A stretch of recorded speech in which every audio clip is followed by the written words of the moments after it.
With me today, we have Jerry Stordahl, and we have Sydney Gates, and Nathan Bilyeu.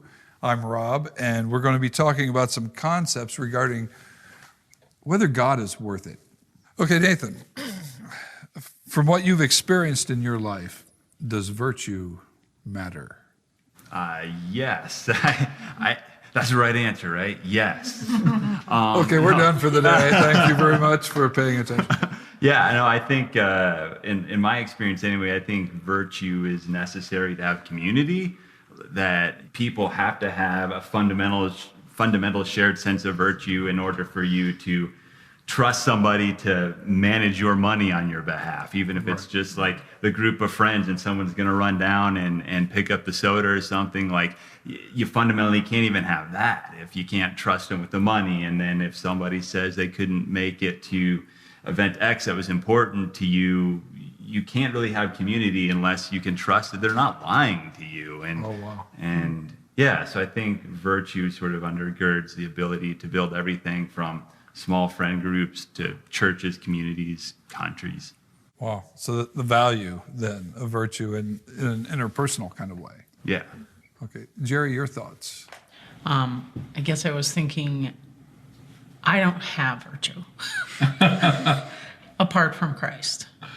But he, hopefully, as Christ followers, learn to cling to him, and he produces those things in us. But I think everything in me and everything in the world draws me to the things apart from virtue. So I can't do virtue apart from Christ. Sydney, what are your thoughts? So I'd have to say my mom is definitely the best example of virtue in my life. Just watching her, she's so loving to everyone, and just seeing how the impact she has not only in my life but those around her, that's really what comes to mind when I think of virtue, because she's just impacted so many lives. So I think it's very important, even on the global scale, but just those personal relationships, I think it's very important.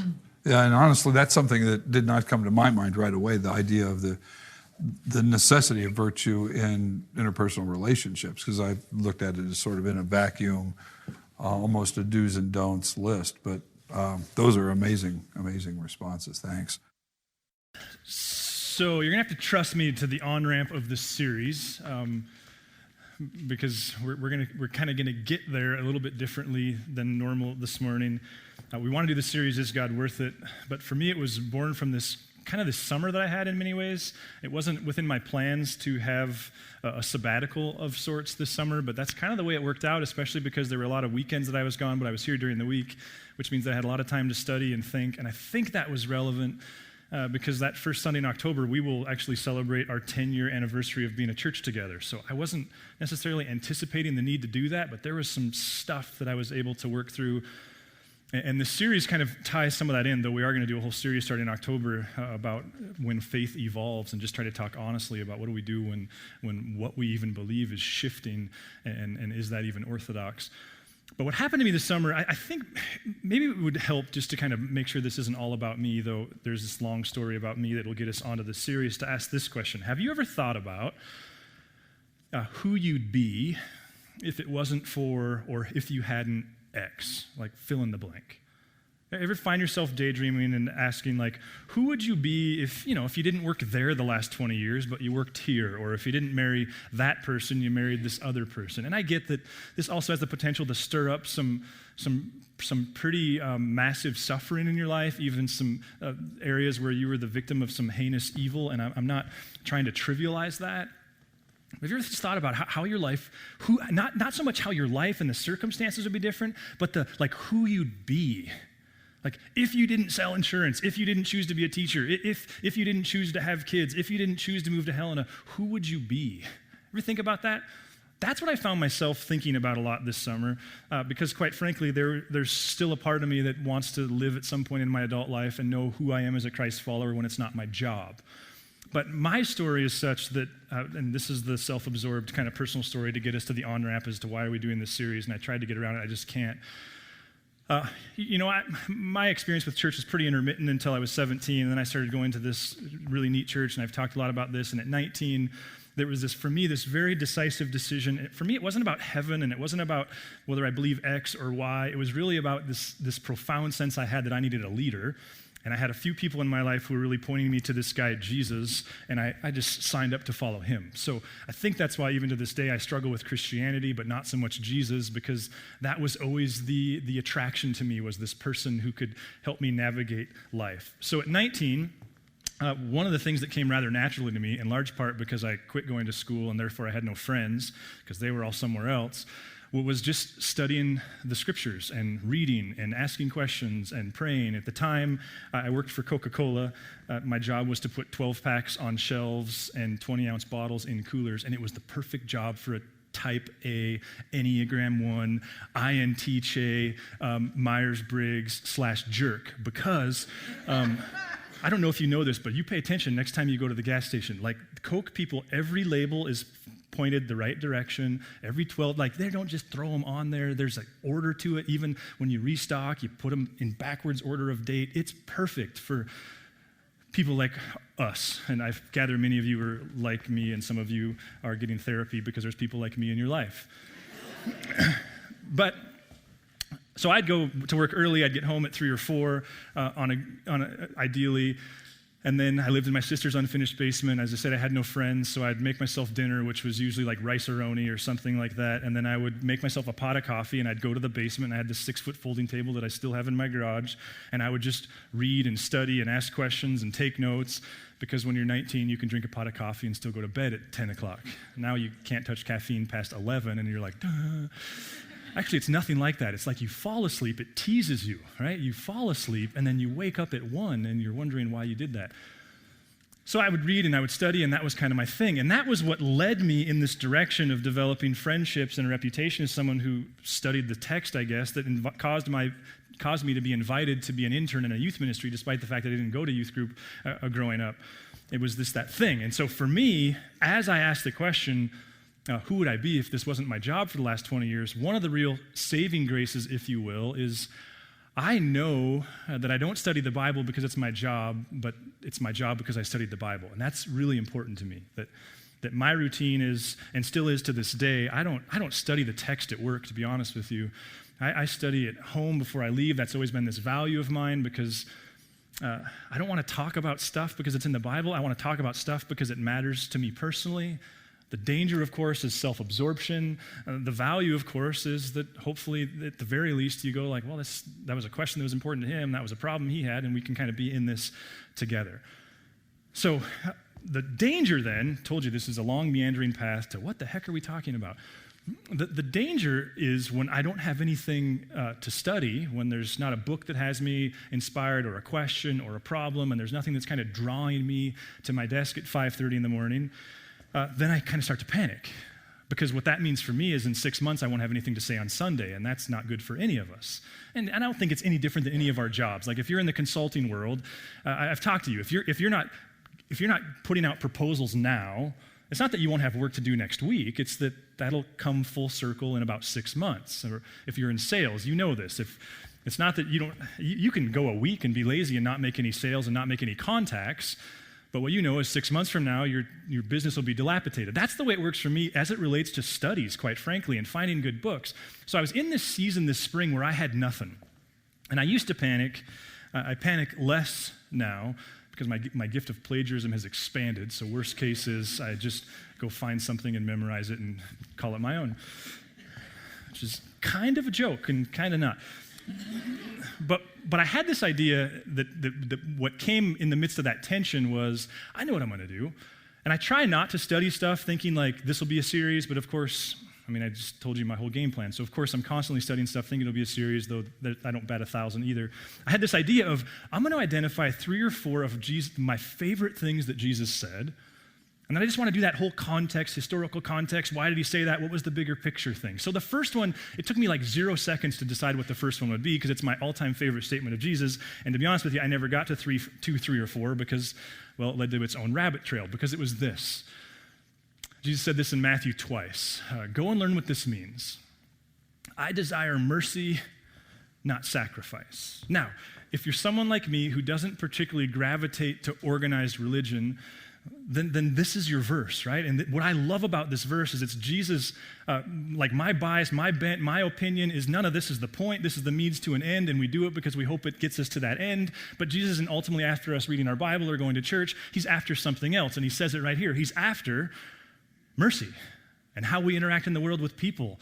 And of course, the assumption is that this interaction with God will make us better at that. What I love about it is I knew even then that the context is some religious people got mad because he did something kind for someone who didn't align with their thinking, and he's kind of going, he's doing a little Bible kung fu. Because notice there's quotation marks around it. And he's going, yeah, I understand you're upset, but let me remind you, in your own Jewish Bible, there's this statement. What I didn't know at the time was this statement I knew it came from the Old Testament, the Jewish Bible. I didn't know where. The answer to that question is it's from the book of Hosea.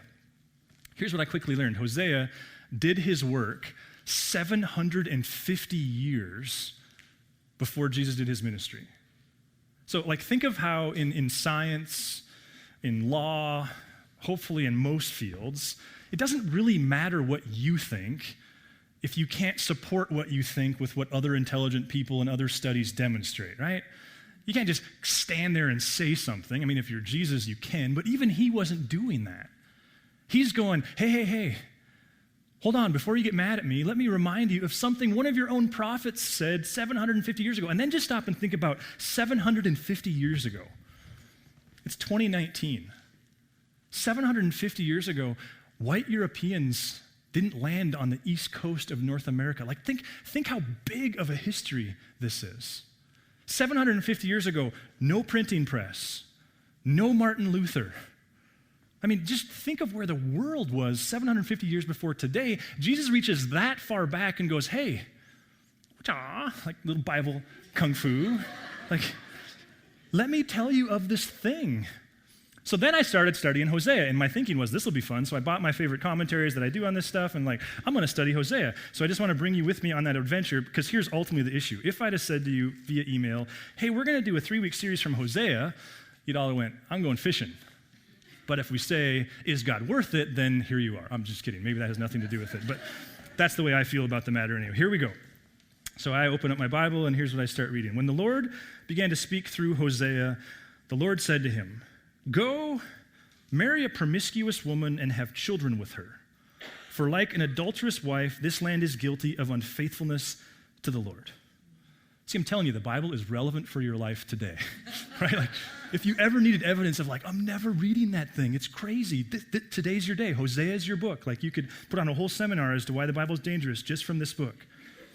So he married Gomer, daughter of Diblaim. I have no idea how to pronounce these names, nor did I take the time to figure it out. And she conceived and bore him a son. Do you remember when you were a kid and Gomer was an insult you would throw at people? Anybody else? Was that just a Laurel thing? Or you'd even say Gomer Pyle? Did you ever, do you have any idea where that came from? I didn't. I Googled it this week. Here's a video.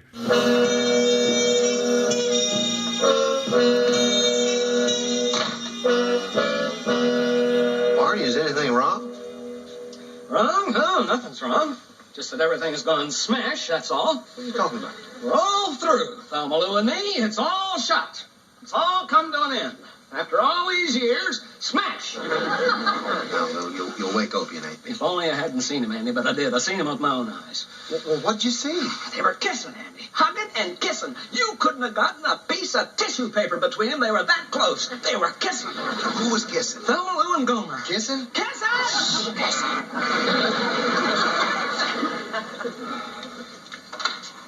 Hey, Gomer. Andy? Oh, Barney, I didn't know you was going to be here. All right, come on. Just put him up. Come on. Put him up. Barney. Host it. Andy, something went wrong. Something went terrible wrong. Gomer, I told you not to do it. Come on, put him up. Stop it. Now, what happened? I don't know, but it was just terrible. Come on, sorry, I'm in the civics. Come on. Barney. Now, tell me what went wrong. Oh, I can't think with him trying to get at me like that. Will you just hold still? Just hold still. Now, what happened? She kissed you, huh? Yeah, that's right, Andy. She kissed me right flush on the jaw. And you know what that means, don't you? There's only one thing I can do now. Only one honorable thing. If she kissed me like that, I got to marry her. Huh? Come on, get him up. Barney. One shot. Hold on, stop that.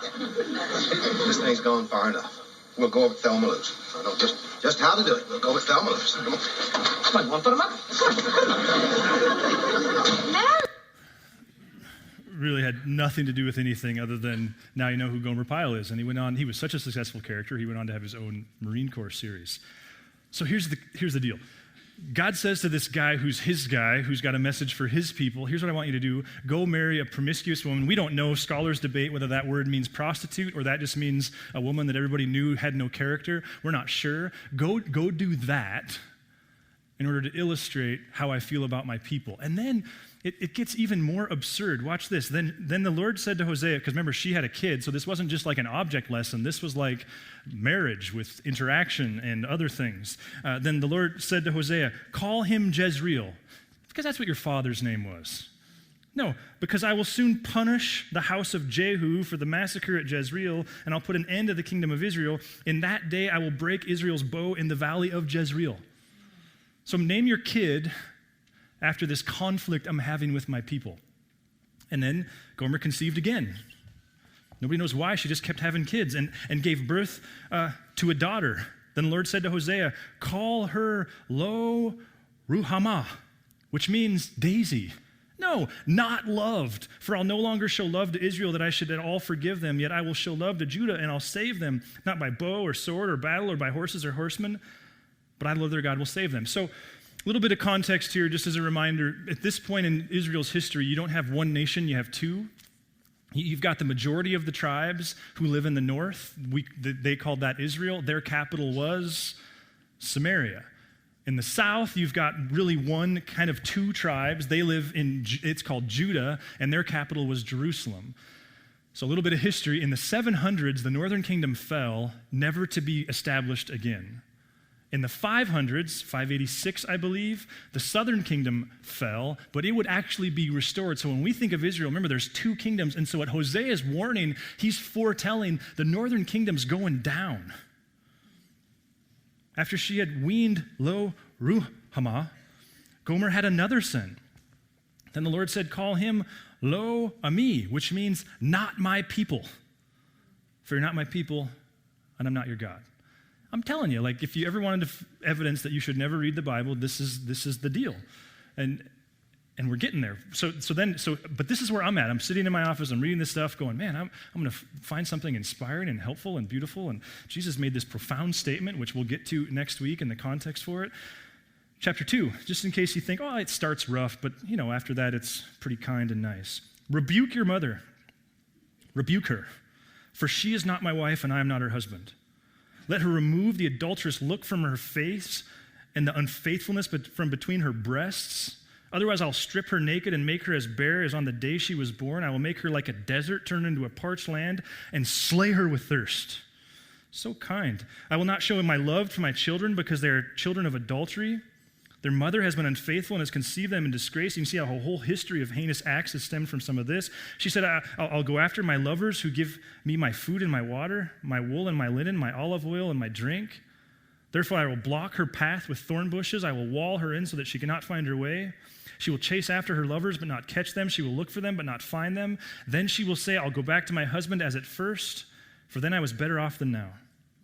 She has now acknowledged that I was the one who gave her the grain, the new wine, the oil, who lavished on her the silver and gold, which they used for Baal. What do you do with this?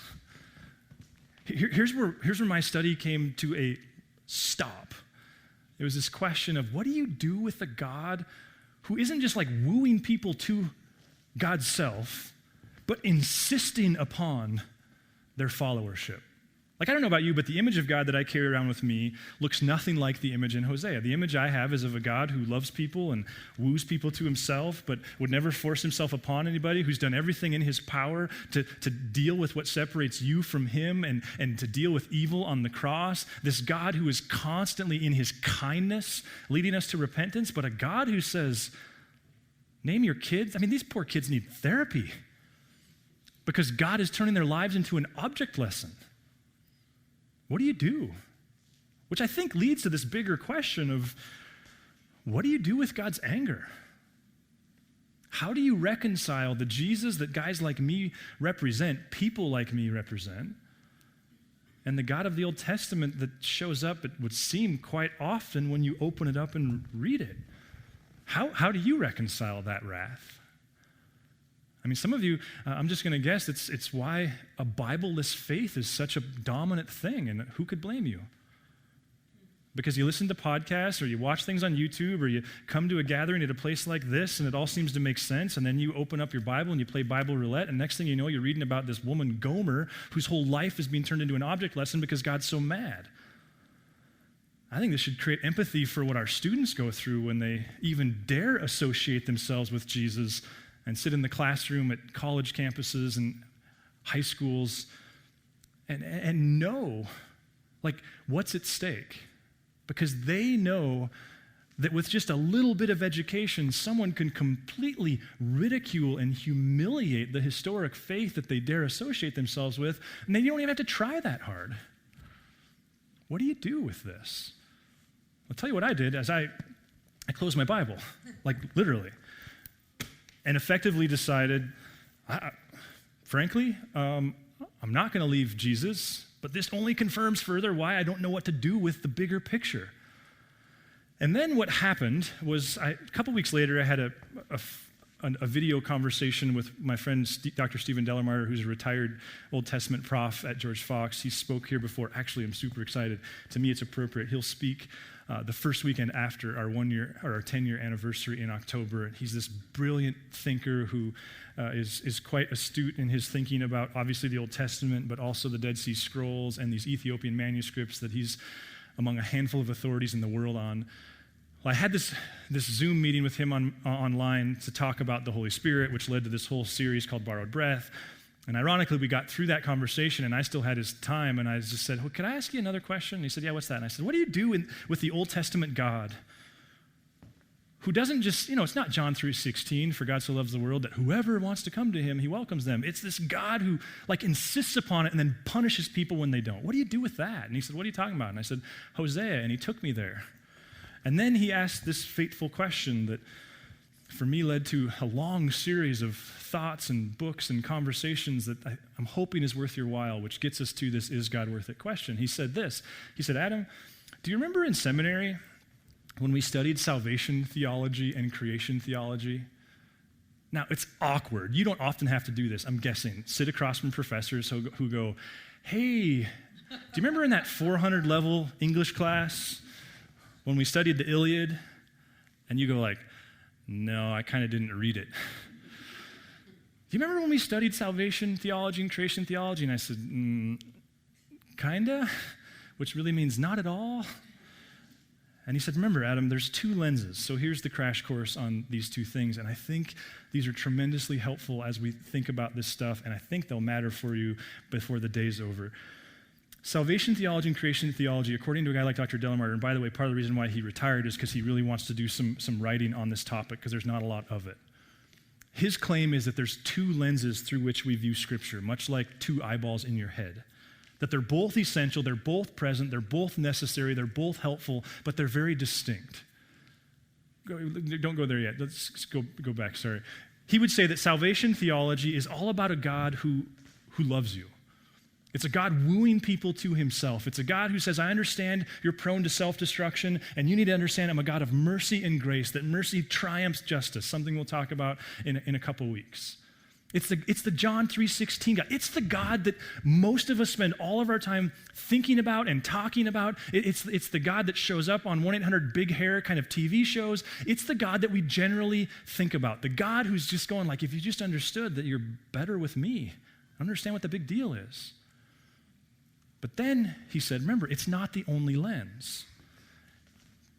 Now you can go to that quote. And he said a couple things that I think are provoking. He said, first of all, shallow theology only knows salvation theology. In other words, what he's saying is, if every page of Scripture has to fit in the lens of salvation theology, then your faith is going to be very shallow. Why? Because the end game is that it's all about you. That God's only objective, his only interest, his only purpose is you.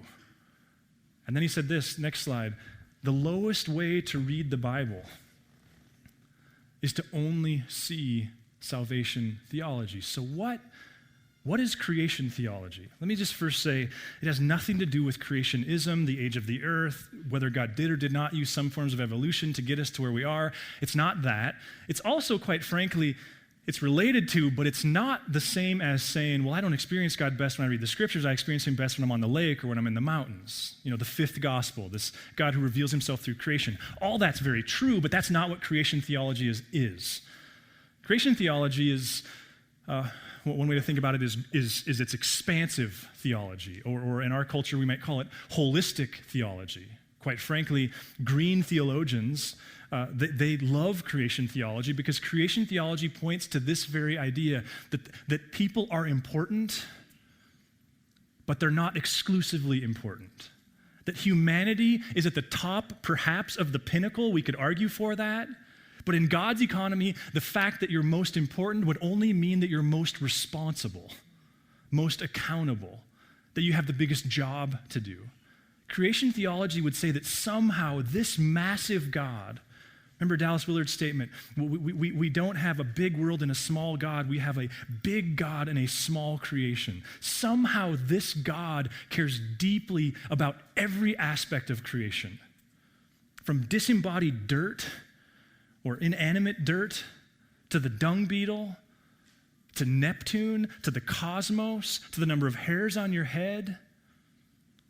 Every aspect is within this God's domain. And what creation theology likes to point out is within God's created order, there are several domains, lots of domains, and different things within the created order can only fulfill certain parts of that domain. What Dr. Dellamar began to remind me and explain to me was that the moral domain, by and large, can only be filled by humanity. That's a unique role. Virtue is a unique role we have in the world. Maybe this story helps. It helps me. There's a rabbi in Jerusalem who paints, and there's an individual, a friend of a friend, if you will, who, when he leads these study tours to Israel, he takes people to this rabbi's shop to do some of their shopping for what they're going to bring home. Generally, this rabbi, it would appear, sells original paintings. And one day there was a woman in there, well, there's a whole group of people, but this woman, my friend of a friend, overheard this interaction with a 40-something woman who walked up to this rabbi, and she said, I really want to buy one of your paintings. I can't decide which one. So let me ask you, which one's your favorite? And he said, do you have any children? And she said, yeah. And he said, what are their names? And she said, Lucy, Harry, and Bob. And he said, tell me a little bit about them. And so she started explaining to him each of her 3 kids, and of course got caught up in the story of what their interests were and what their strengths were and what the challenges were. Before she knew it, she was kind of been wrapped into this 20-minute long explanation about her kids and the enthusiasm they bring to her life and the opportunities and the challenges. And finally she took a breath and he said, so tell me, which one's your favorite? See, what creation theology begs us to do is to push against any notion that humanity is uniquely valuable to God. Again, we can debate or not debate the hierarchy, but that what it's saying is all of it's valuable. I think of it as like the gospel according to Lay's potato chips. Because what do we have here? What do we have? An addiction? 5 pounds on your hips? I mean, what right? Something that doesn't taste the same after it's been opened for more than a couple hours, which ought to warn us about the product. Right? We have chips.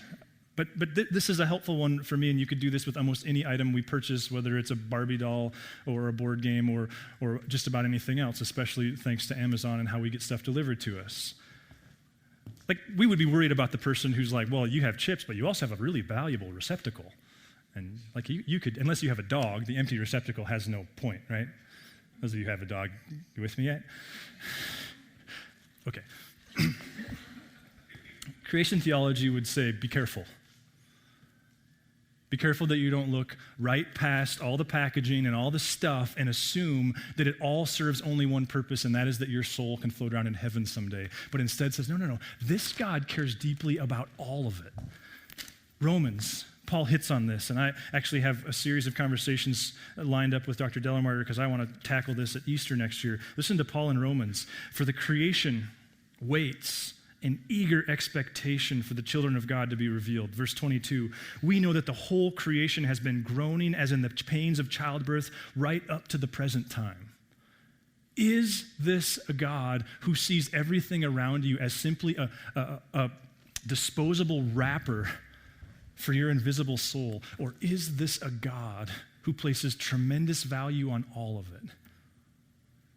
So here's where this lands. What does this have to do with God and his anger? What does this have to do with making sense of Hosea, where God turns this poor woman into an object lesson?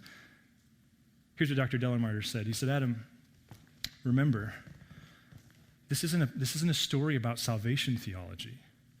That these people are loved and treasured and valued, that's been put on display for a long time, going all the way back to Abram. That they're in God's relational sphere, all of that's implied. This isn't a salvation theology narrative, Adam. It's a creation theology narrative, which would mean his anger stems from what? And here's where his words. You had a job to do, and you're not doing it. He's looking at a people who he entrusted with a role, with a task to fill the moral domain, to be the right kinds of people in their world, to be salt and light, to somehow put on display what God was doing, to lead us to this Messiah. He's looking at a people who had a really important job to do, who'd been trusted with a presentation, if you will, who had been given a task, and they didn't do it. And the cost flows on to everybody around them. And this God, like a responsible leader, like any parent, like any friend, is going, wait a minute. You're accountable for the fact that you didn't do your job, which would say what about morality and virtue, about character? This is where this goes for me, is what does this say? Like, we tend to think of character, especially if this becomes your subculture, like your character is important because eventually the subculture will kick you out if you don't have good character. Is that the narrative? Or is the narrative that long before you sell anything, do anything, make anything, say anything, what God has for you is to fill the void of virtue and value and character, to be the right kinds of people? Which means we don't have these clean dividing lines between when we step out of work and onto the sports field, or when we step off the sports field and into Buffalo Wild Wings on Friday night. That this God's challenge is, I have a job for you to do. David Brooks writes for the New York Times. You may be familiar with him. Os Guinness was also a bit of a lightning rod in his political thinking, but I think both have some helpful things to say. And part of what both of them are pointing out, it would seem right now, is that our culture has shifted. That David Brooks talks about the second mountain, and the second mountain would mean after our crisis and the lack of fulfillment of pursuing all of our dreams, we suddenly realize at around 40 that really the only thing that matters is who we are. But he also points out that during times like the Great Depression and World War II, in that era, if someone would have asked you, hey, where are you from? You would have never said Helena. You might have said something like, well, I live in the neighborhood up by the cathedral on 13th and Warren. And what he says is that's indicative of the fact that in those times there was this mutual understanding that survival depended upon community, that there was a covenant understanding of life, that there was a mutual dependence, and that therefore, as Nathan said, and I didn't set him up for that at all, it just speaks to his attunedness, I guess, that therefore virtue matters. Because there was a time when that's the only thing that made getting through life possible.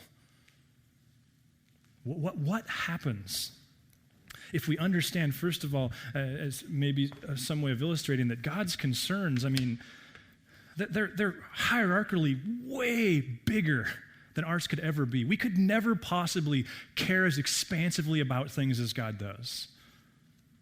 But what if what Hosea is saying is, yeah, but just please at least ascend the stairway. Care about something more than yourself. Be reminded that character is not just something you carry so you can get a good job, so that you can have good friends. It's very central to the covenant calling that God has for people. which in a sense would come back to this question, is God worth it? And I'm really, I guess, a little intimidated by the debate as to whether or not a person can have character outside of God. I don't see that leading anywhere very objective, but I very much relate to what Jerry's saying in the sense that, like her, I know who I am without Christ. I've tried it on. I had quite a number of years with it, and hopefully you did too. And the question becomes, is God worth it for me personally? Is like, well, I'm well aware of who I am when I am connected and who I am when I'm not. And unfortunately, that's not as simple as I made a decision when I was 19. That's as difficult as minute by minute, day by day. It's why for me, as much as I value Jesus but not Christianity, and I push back against organized religion, to me the value of spaces like this and relational connections is I need all the reminders I can possibly get. And when I have lunch with one of you all and am reminded of how hard you worked at following Jesus, it inspires me to do the same.